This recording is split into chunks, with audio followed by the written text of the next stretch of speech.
면 저희가 얘기를 해보도록 해야겠습니다. 오늘은 제가 보기에 유시민 작가 특집이 될 것 같아요. 작가님이 막 원고를 엄청 길게 다 써주셨는데 지난달 26일인가요? 김어준의 다스베이다 출연했던 게 그죠. 3주 만에 더 센 게 왔어. 매블쇼로. 예. 어떻게 보셨어요? 일단 총평. 일단 공장장이 잘못했네. 공장장이 잘못했네. 왜 편집을 해가지고 그러니까. 유시민 작가 빡쳐가지고 또 나오게 만들어. 왜 50%나 잘랐어? 뭐 40분을 잘랐다. 네. 뭐 그러면서 그 이제 매불쇼 최용 매불쇼에서 이 네. 부분을 내가 얘기했는데 잘렸다. 뭐 이러면서 다 얘기하잖아. 그러니까. 공장장이 잘못한 거야 이거는. 그냥 프리하게 내보내야지. 네, 모든 것은 김어준 잘못으로. 공장장 쫄았나? 왜 자르고 그래? 싹 다 내보냈어야 우리 된다. 형광이 형 입장에서 여기까지만 하고 상당히 있으니까. 불편하네요. 자, 우리 형광이 형 입장 좀 들어보겠습니다. 네. 뭐 유시민 작가가 뭐 하고 싶었던 얘기는 다 했던 한것 같다. 그리고 그런 생각이 좀 들어요. 그러니까 이 유시민 작가가 말한 거에 대해서 분명히 뭐 이러저러 평가가 있고 네. 지금 어제도 있고 오늘도 있잖아요. 뭐 약간 뭐 태물이다 뭐 이런 얘기도 하고 뭐 이제 뭐 너무 그 민주당의 핵폭탄을 떨어뜨린 거 아니냐 뭐 이런 평가도 하고. 네. 그래서 제가 이제 그런 평가가 너무 줄을 잃어서 조금 유시민 작가 입장에서 좀 얘기를 해보자면 그 동안에 한 6개월 그리고 길게는 1년 동안 받았던 어떤 그런 공격들에 대한 한 번의 방어다 정도로 좀 평가하겠습니다. 네. 근데 왜 이렇게 자른 거예요? 반이나 왜 공장장은 왜 이렇게 다 드러냈어요? 그것까지 저도 잘 모르겠어요. 아는 것 같은데.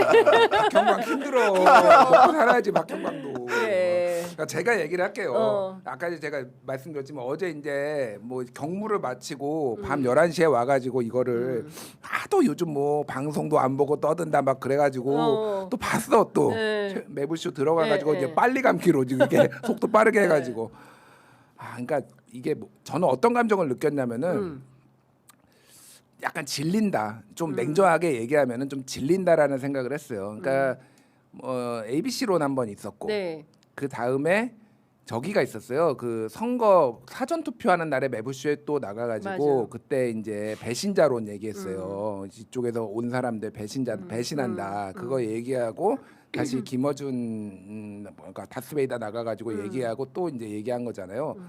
큰 틀에서 보면은 내용이 다른 게 없어요.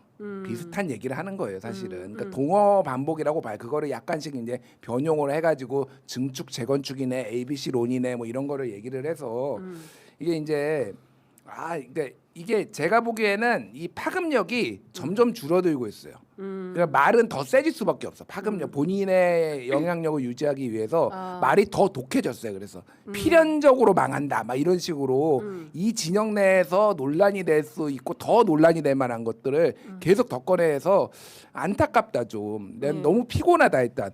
이거를 그러니까 우리 바쁘잖아 다 일도 해야 되고 기사도 읽어야 되고 뭐 대통령이 무슨 회의하면 회의도 봐야 되고 오늘만 하더라도 업무 보고가 4건인가? 그러니까 4시 반까지예요. 근데 이거 유시민 것까지 내가 1시간 이상 보고 있어야 돼?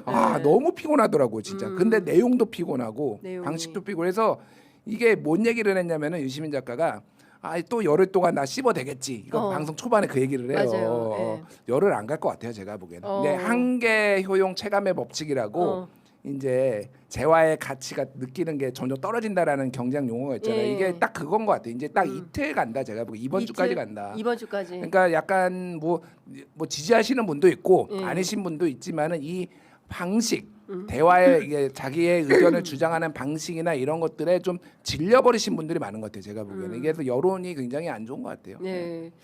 참 우리 박형광 기자, 형광이 형이 참 힘들. 근데 이게 제가 근데 그 어제 기자로서 얘기하세요, 기자. 그러니까 어제 제가 이 질문지를 딱 받아들고 네. 이거 기자로서는 어떻게 얘기를 해야 되나라는 생각을 했는데 네. 뭐 기자는 사실 좀 누군가에게 인물 비평하는 게 쉽지 않은 일이잖아요. 그리고 개인적인 생각이나 감정을 드러내는 네. 것도 쉽지가 않고. 근데 어쨌든 해야 된다고 하면 방금 말씀드린 것처럼 그 지금 너무 약간 제가 봤을 때는 좀 기울어진 운동장처럼 보여요. 그 유시민 작가에 대한. 네, 그래서 저는 좀 균형추를 맞추자고 맞추고자 좀 유시민 작가 편 쪽에서 좀 입장에서 생각을 해봐야 되겠다는 생각도 해봤어요. 네. 왜 이러시나? 왜 이러시나를 봤을 때는 저는 이 뭐 이제 계속 발언의 수위가 세진다라고 하는데 이 상황이 점점 더 노골적으로 좀 보여진다. 그러니까 유시민 작가가 진단한 상황이라는 것이 네. 지금 대통령의 뜻이다라고 했잖아요. 검찰 보안 수사권 폐지 존치와 관련해서는 네.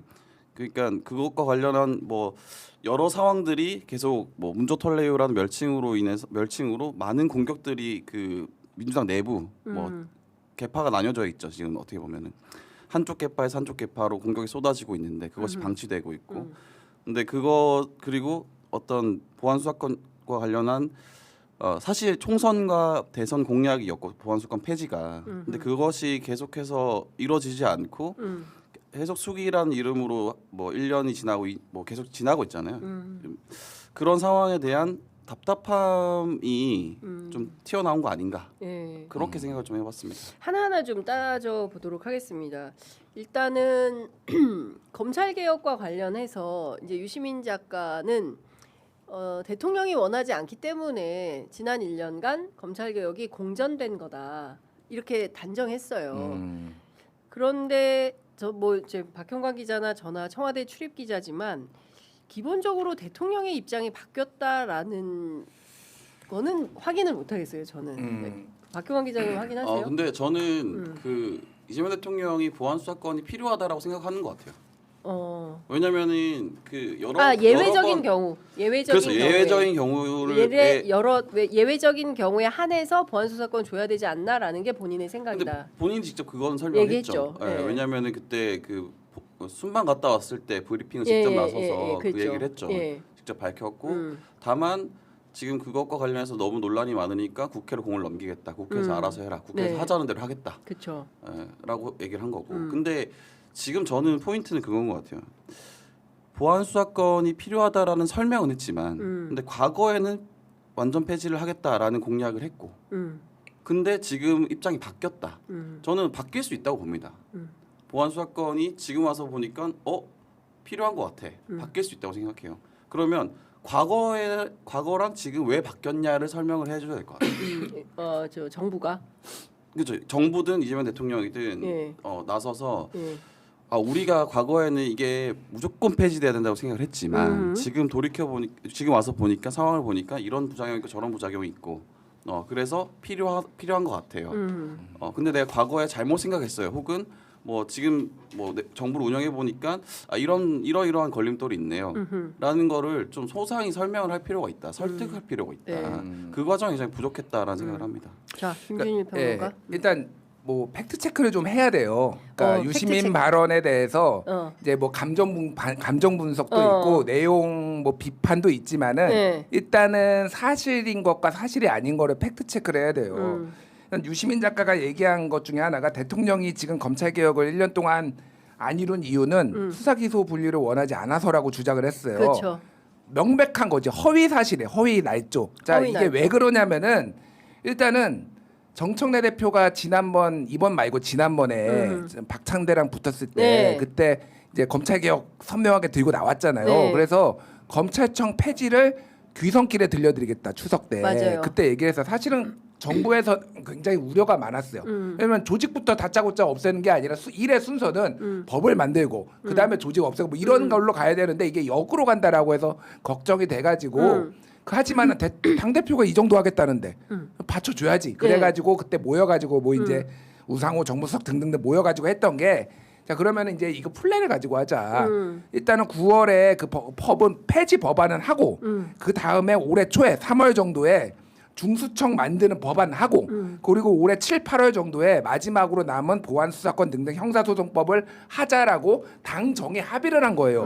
그 합의를 한 주체가 정청래야. 근데 무슨 이거를 대통령이 지금 의지가 안 돼가지고 이게 안 된다라고 하면 안 되지. 이게 모르는 건지 아니면 알면서도 이렇게 거짓말을 하는 건지 제가 모르겠어요. 그것까지. 근데 이건 명백한 허위 사실이다. 일단 첫 번째.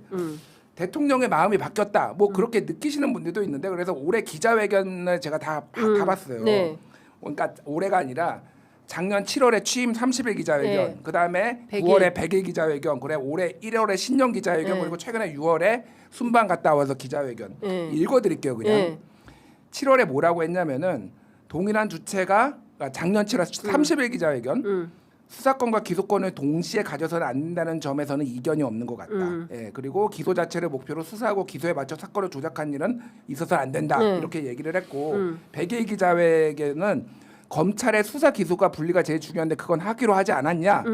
수사를 행안부까지 맡기는 것까지는 정치적 결정을 했으니 이제는 부실 수사가 되지 않게 치밀한 장치를 만들어야 된다. 이게 100일 기자회견 얘기고 올해 신년 기자회견. 검사의 모든 권력을 완전히 빼앗는 방식으로 해두면 나중에 책임을 어떻게 질 것이냐. 보안 수사권 얘기하는 거예요.